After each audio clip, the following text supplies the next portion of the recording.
नमस्कार, मैं हूं आपके साथ सोनम सिंह और आप देख रहे हैं के न्यूज। वक्त हो गया है 6 बजे की खबरों का, तो हम रुक करेंगे खबरों का, लेकिन उससे पहले हम आपको बताएंगे कि प्रचार में चार चांद योगी की डिमांड की। तो लोकसभा चुनाव को लेकर बीजेपी पूरी रणनीति के साथ मैदान में उतरने की तैयारी कर चुकी है। इसके साथ ही उत्तर प्रदेश के मुख्यमंत्री योगी आदित्यनाथ की मांग तेज हो गई है।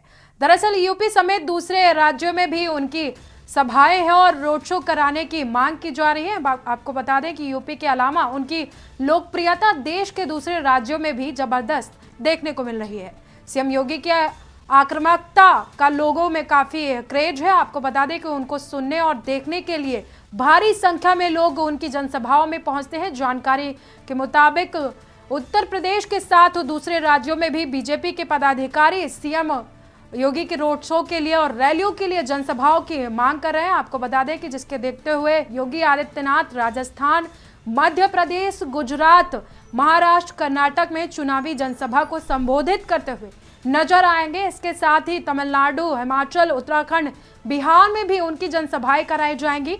आपको बता दें कि इसके लिए प्रशासन और शासन की तरफ से तैयारियां की जा रही हैं।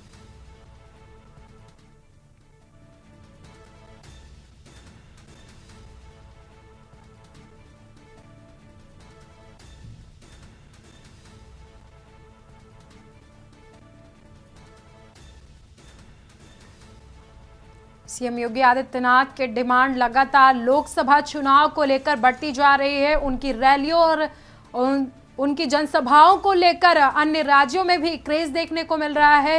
लोग उनकी जनसभाओं में उनके जो भाषण है उनको सुनने के लिए इकट्ठा होते हैं। इसकी मांग लगातार बढ़ती जा रही है।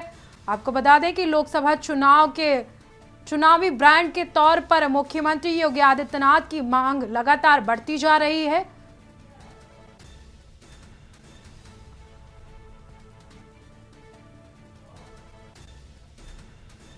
फायर ब्रांड के तौर पर सीएम योगी आदित्यनाथ की पहचान है और चुनाव के लिए जो उनकी जनसभाएं होती हैं उसको सुनने के लिए लोग दूर दूर से पहुंचते हैं। हमारे साथ जुड़ चुके हैं संवाददाता संदीप मिश्रा। संदीप, मुख्यमंत्री योगी आदित्यनाथ की जो जनसभाएं होती हैं उनको सुनने के लिए लोग दूर दूर से आते हैं और 2024 के लोकसभा चुनाव में उनकी डिमांड लगातार बढ़ती जा रही है। बिल्कुल, देखिए निश्चित तौर पे जिस तरीके से उत्तर प्रदेश के मुख्यमंत्री योगी आदित्यनाथ की अगर हम बात करते हैं तो लगातार जो है वो एक पॉपुलर पर्सनालिटी बनते हुए नजर आ रहे हैं। यानी कि अगर हम अन्य राज्यों की बात करते हैं तो वहां से मांग हो रही है, उनको बुलाया जा रहा है कि हमारी जनसभा में संबोधित करने के लिए मुख्यमंत्री योगी आदित्यनाथ पहुंचेंगे। इसके साथ ही साथ में अगर आगामी लोकसभा का चुनाव है तो जिस तरीके से लगातार उनके जो शेड्यूल बने हुए हैं, चाहे हम राजस्थान की बात कर लें, मध्य प्रदेश की बात कर लें, छत्तीसगढ़ की बात कर लें या हम कर्नाटक की बात कर लें, तो ऐसे बहुत से ऐसे राज्य हैं जहां पर लगातार उत्तर प्रदेश मुख्यमंत्री योगी आदित्यनाथ के इस बार लोकसभा चुनाव में दौरे हैं। इसलिए पिछले चुनाव में हमने देखा 2022 के चुनाव में कि किस तरीके से उत्तर प्रदेश के मुख्यमंत्री योगी आदित्यनाथ की लोकप्रियता जो है वो बढ़ती गई। यानी कि 5 राज्यों के चुनाव की अगर हम बात करते हैं तब भी लगातार उनके दौरे उन राज्यों में रहे हैं जहां पर उनकी सीटों को लेकर के लगातार मंथन चल रहा था, कयास लगाई जा रही थी। लेकिन कहीं ना कहीं उत्तर प्रदेश के मुख्यमंत्री योगी आदित्यनाथ ने जब उन सीटों पर जो है मंथन किया, वहां पे लोगों को संबोधित किया, तो वो सीट भी कहीं ना कहीं बीजेपी के खेमे में आती हुई नजर आई। तो ऐसे में उनकी लगातार जो लोकप्रियता है वो बढ़ती चली जा रही है। शायद एक सबसे बड़ी वजह ये है कि आज की डेट में उत्तर प्रदेश के मुख्यमंत्री योगी आदित्यनाथ को लोग सुनना जो है वो पसंद करते हैं, क्योंकि कहीं ना कहीं उत्तर प्रदेश के मुख्यमंत्री योगी आदित्यनाथ जो हिंदुत्व की भावना को लेकर के आगे चलते हैं। तो ऐसा माना जाता है कि लोग सबसे ज्यादा उनकी बातों को सुनने के लिए आज की डेट में उनकी जनसभाओं में सम्मिलित होते हैं। चाहे हम पिछले कई चुनावों की अगर हम बात करते हैं तो लगातार उनकी जो लोकप्रियता है वो लगातार बढ़ती चली जा रही है। वहीं अगर इस बार संदीप, अगर हम पिछले चुनावों को जो पिछले चुनाव की तस्वीरें अगर हम उनको देखें तो सीएम योगी आदित्यनाथ की जो जनसभाएं रही है उसमें सिर्फ हिंदू ही नहीं बल्कि मुस्लिम समाज के लोग भी बढ़ चढ़कर हिस्सा लेते हैं, वहां पर उनको सुनने के लिए आते हैं। बिल्कुल देखिए, निश्चित तौर पे जिस तरीके से अभी हम कह रहे थे कि कैसे विकास के कार्यों को उत्तर प्रदेश के मुख्यमंत्री योगी आदित्यनाथ ने बढ़ाया है। उत्तर प्रदेश में आज की डेट में अगर बात करते हैं तो पूरे देश से जो है लोग इन्वेस्टर करने के लिए उत्तर प्रदेश में आए हैं। लगातार कई इन्वेस्टमेंट में कराए गए हैं। इसके साथ ही साथ में लगातार जो है धरातल पर उतारे गए हैं उन इन्वेस्टरों को। लेकिन साफ तौर पर कहीं ना कहीं जो कानून व्यवस्था है, या कहने का मतलब ये है कि जिस तरीके से लगातार उत्तर प्रदेश के मुख्यमंत्री योगी आदित्यनाथ निरंतर प्रयास करते हैं कि कैसे जनसभाओं को आगे संबोधित किया जाना है, आगे रणनीति होनी चाहिए भारतीय जनता पार्टी की, कैसे आगे बढ़ना है। तो तमाम ऐसी चीजें हैं जिनको लेकर के लगातार जो है वो कयास लगाते रहते हैं। शायद सबसे बड़ी वजह यही है कि आज उत्तर प्रदेश के मुख्यमंत्री योगी आदित्यनाथ की लोकप्रियता की अगर हम बात करते हैं तो वो लगातार बढ़ती चली जा रही है, क्योंकि कहीं ना कहीं आज अन्य राज्यों से भी अब मांग होने लगी है कि उत्तर प्रदेश के मुख्यमंत्री योगी आदित्यनाथ यहाँ पे पहुंचे और जनसभाओं को संबोधित करते हुए नजर आए। जी, लगातार सीएम योगी आदित्यनाथ की लोकप्रियता बढ़ रही है, लोकसभा चुनाव में उनकी डिमांड बढ़ गई है। बहुत बहुत शुक्रिया आपका हमारे साथ जुड़ने के लिए संदीप।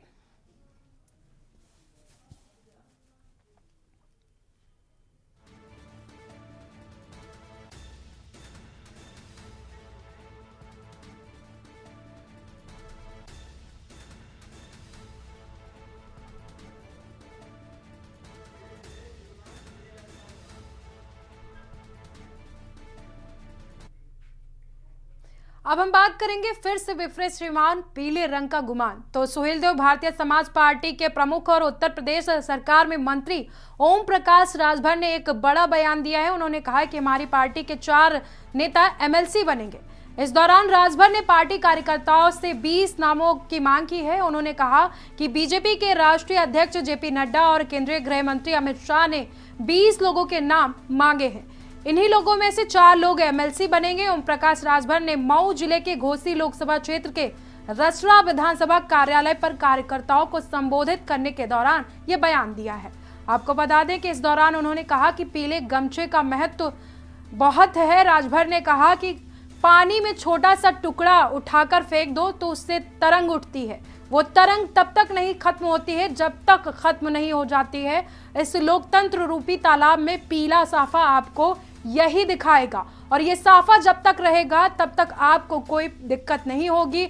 आपका कोई भी बाल बांका नहीं कर सकता है। सुभाषपा प्रमुख ने कार्यकर्ताओं से कहा कि 20 ऐसे नाम दें जो पार्टी में लंबे समय से काम कर रहे हैं, पार्टी के प्रति वफादार हैं और घर का काम छोड़कर पार्टी के लिए काम करते आए हैं। उसमें से हम आपको फलदार वृक्ष देंगे। अमित शाह और जेपी नड्डा ने हमसे 20 नाम मांगे हैं। राजभर ने आगे कहा कि जो प्रदेश में आगे चलकर पार्टी को गति दे सकते हैं, विचारधारा को आगे बढ़ा सकते हैं, समाज में उनकी पहचान को बना सकते हैं, जिधर भी वो जाएं लोग उनको जाने, ऐसे 4 लोगों को एमएलसी बनाने की बात आगे बढ़ाई है। इसी खबर पर हमारे साथ जुड़ चुके हैं कौशलेंद्र उपाध्याय राजधानी लखनऊ से। कौशलेंद्र, राजभर ने एक बड़ा बयान दिया है कि 4 एमएलसी के लिए जेपी नड्डा ने उनसे नाम मांगे हैं, और ये भी कहा है कि जो हमें पार्टी के साथ हमारे रहेगा उनको हम फलदार वृक्ष की तरह इस्तेमाल करेंगे, और पीला गमछा है तो बाल भी बांका कोई नहीं कर सकता। जी बिल्कुल, देखिए आपको बताएं कि ओपी राजभर जब से मंत्री पद की शपथ लिए हैं तब से उनके जो बयान हैं वो कहीं न कहीं अब पीछे होते जा रहे हैं। लगातार आप उनको देखिए, इसके पहले जब मंत्री नहीं बने थे तो भविष्यवाणी करते थे कि कब मंत्री पद का शपथ लेंगे, कब मंत्रिमंडल विस्तार हो, लेकिन अब क्योंकि मंत्री पद की शपथ ले चुके हैं और अपने क्षेत्र का दौरा कर रहे हैं तो वहां जाकर अपने कार्यकर्ताओं के बीच में वो पीले गमछे की हनक और जो भारतीय जनता पार्टी की जो शीर्ष नेतृत्व है उनके नाम की दुहाई देकर वो अपना जो है कार्य कर रहे हैं। इसी सिलसिले में अभी वो कल भी जो बयान दिए थे कि किसी थानेदार के पास जाइए, पीला गमछा होगा तो उसकी निगाह में जो है तुम्हारे चेहरे मेरा चेहरा नजर आएगा। डीएम एसपी से लेकर डीजी तक जो है उन्होंने धमकी दे डाली। उसी में आज उन्होंने कहा कि 20 लोगों की एक लिस्ट जो है मांगी गई है कि जो हमारे लिए काम करें, और मैं उनको एमएलसी पद तक के लिए जो है कौशलेंद्र राजभर ने ये भी कहा है कि 2024 में जो एमएलसी चुनाव होने वाला है उसमें 4 एमएलसी सुभाषपा के होंगे। जी बिल्कुल, देखिए हालांकि अभी जो एमएलसी के चुनाव होने हैं 13 सीटों पे, उसमें देखिए 7 लोगों का नाम आ ही चुका है। और एक RLD के खाते में जा चुका है। तो 1-8 हो ही गए हैं, 2 लोग बचे हैं। लेकिन अब 2024 में जो इलेक्शन होगा वो कब होगा ये भी तो पता होना चाहिए। अब बात रही एमएलसी बनाने की, पहले वो 20 लोगों का नाम वहां भेजेंगे जो इनकी पार्टी के साथ और वहां भारतीय जनता पार्टी के साथ जो सामंजस्य बना के चलेंगे, उनके लिए उन्होंने आज ये ऑफर किया है। अब देखना ये होगा कि भारतीय जनता पार्टी की जो शीर्ष नेतृत्व है और इनके जो पीले गमछे की हनक है, उसके बीच में इनके कार्यकर्ता या जनता के बीच में कितनी पैठ होती है, ये आने वाला समय ही बता सकता है। जी, बहुत बहुत शुक्रिया कौशलेंद्र आपका हमारे साथ जुड़ने के लिए और अपनी जानकारी को दर्शकों तक पहुंचाने के लिए।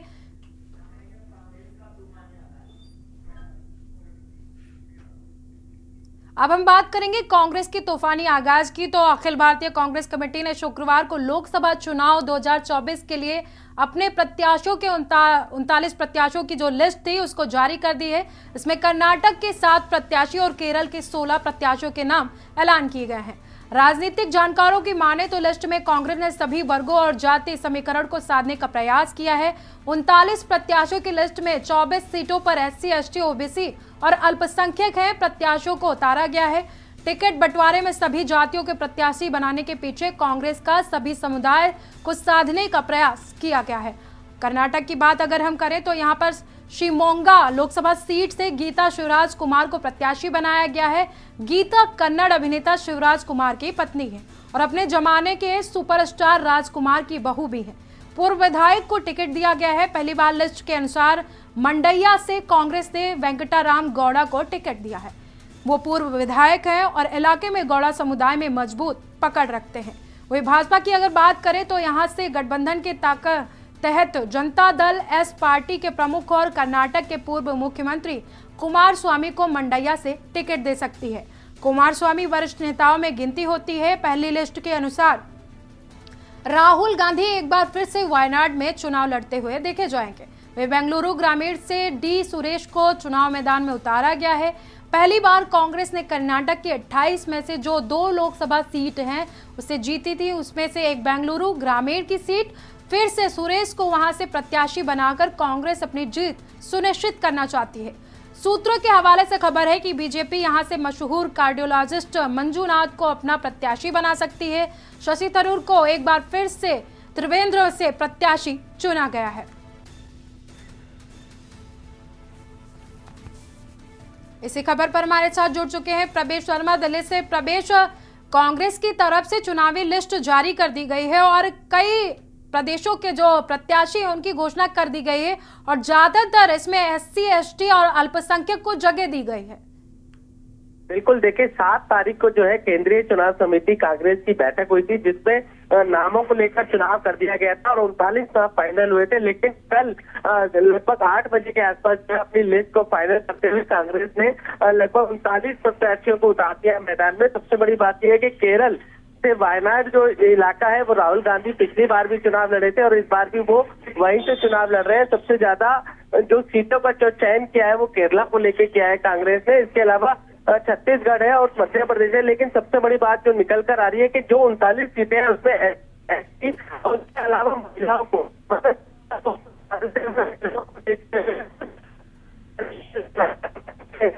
लोकसभा की रणनीति के तहत किया गया कार्य है। जी प्रवेश, जिस तरह से देखा जा रहा है कि राहुल गांधी एक बार फिर से वायनाड से चुनाव लड़ेंगे और ये भी कहा जा रहा है, राजनीतिक गलियारों में चर्चा है कि अमेठी की जो उनकी पुश्तैनी सीट मानी जा रही थी उसको उन्होंने छोड़ दिया है।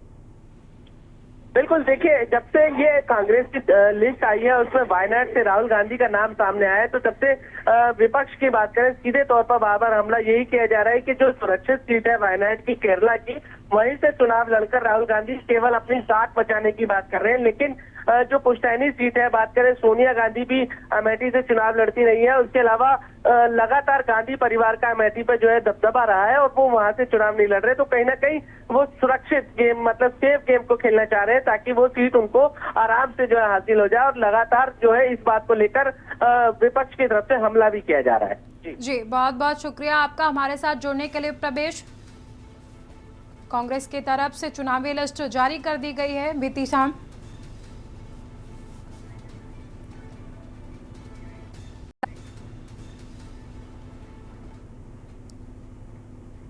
बात करेंगे तकनीकी क्रांति का प्रतीक एआई टीचर, लेकिन ब्रेक के बाद।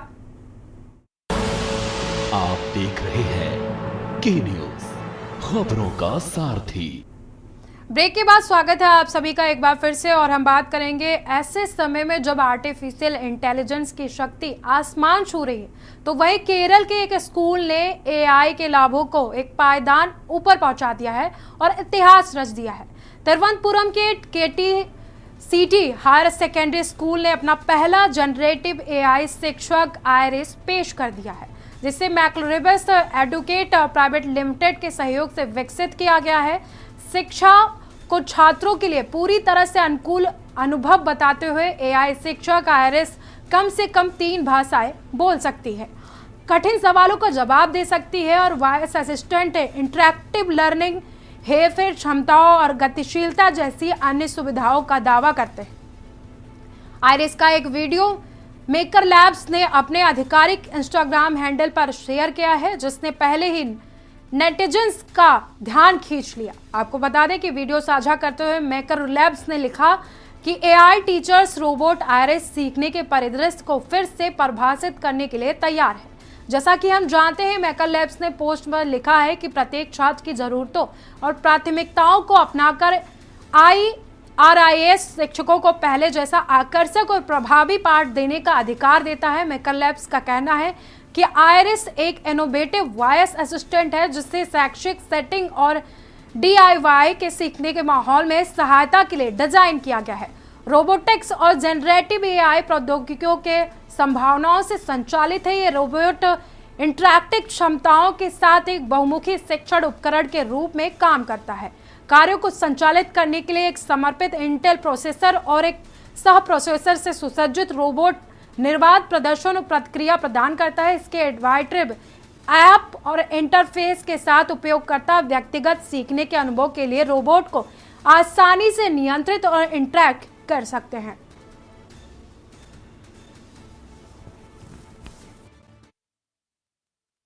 People and to understand, and in future we will make this AI teacher Iris just like our real teacher. If there is crowd or so much children making noise, it will not take any question.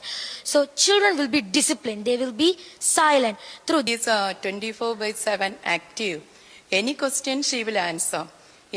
For the maths teacher, she is capable of in maths, but this Iris is capable of handling any subject under the universe.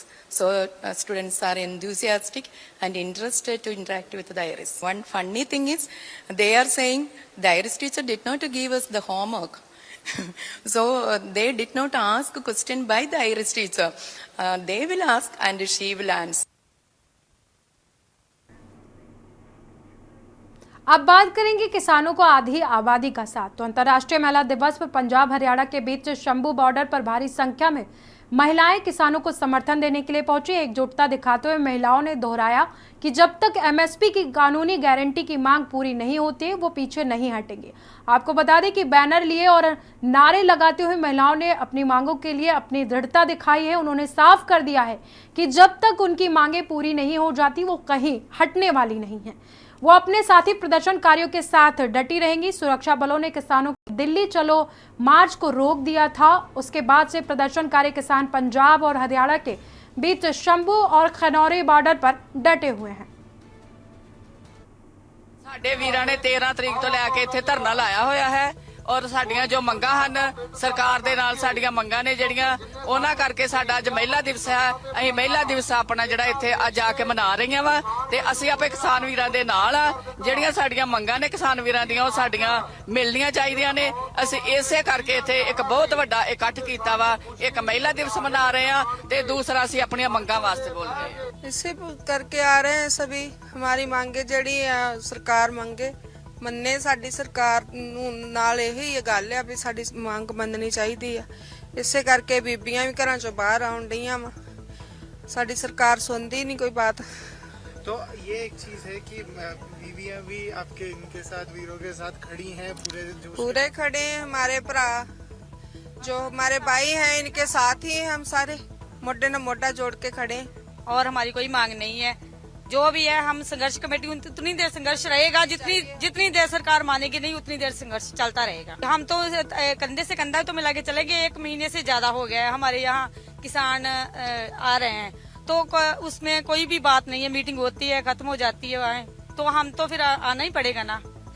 जितनी देर तो MSP नहीं मिलेगा उतनी देर तो हम ये संघर्ष रहेगा ही। आज अंतर्राष्ट्रीय दिवस महिला दिवस है। बीबीओ को इसलिए इकट्ठा किया गया है कि जो MSP गारंटी कानून मोदी साहब ने बोला था कि हम लागू करेंगे, लेकिन अभी तक लागू नहीं किया है। 2014 से उन्होंने वादा किया था कि हम ये जो है कानून वो लागू करेंगे। 23 फसलों पे हम जो गारंटी कानून है जो मांग रहे हैं, क्योंकि हमारी जो किसानी है वो बहुत ही गरीबी में जा रही है। बहुत ही लोग कर्जा ले रहे हैं, लोन ले रहे हैं, और जो कि हमारी फसलों का जो रेट है उनसे हमारा लोन जो है जो उतर नहीं रहा।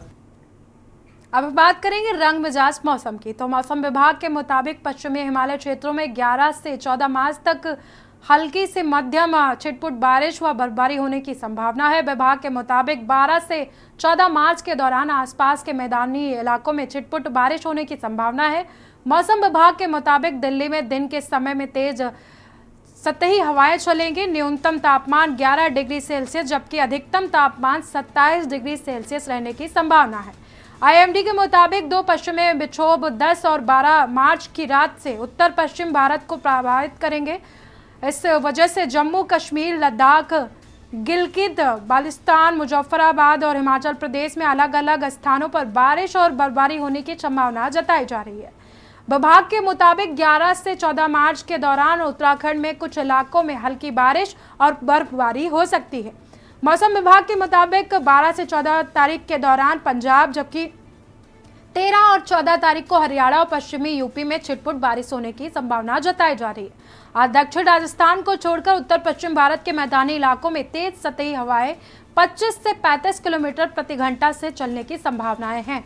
विभाग ने बताया कि 9 से 10 मार्च के दौरान उड़ीसा, सिक्किम और उप हिमालयी पश्चिम बंगाल में छिटपुट वर्षा होने की संभावना है।